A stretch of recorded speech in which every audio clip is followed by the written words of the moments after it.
motorcycle safety. Yan, hi. Our new product from Italy, which is Benelli Evo Moto V 200cc. Wow, ang ganda. Oh. And ang good news niyan, sir, FI na po siya. FI. What? Yes. Anong meaning ng FI? Fuel injection. Okay, fuel injection. So, matipid na po siya sa gasolina. Yun ang kagandahan dyan. Then, pwede siya dito. May lock na po dito.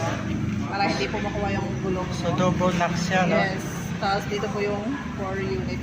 Okay. Then, ang good news dyan, sir, lowered na din po siya. Lowered. Okay, so, pwede na sa mga... Anong height ang pwede dyan? Katulad ko, 5'3". Yes, sir. Pwede Pwede siya. siya.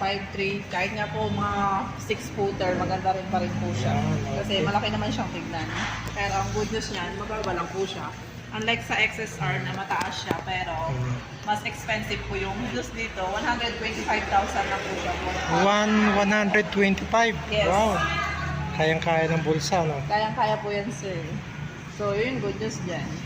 And yun po, kung gusto nyo mag-avail, welcome po kayo sa Motorcycle City, Muson. Yan, Muson. Anong lugar nga pala ito?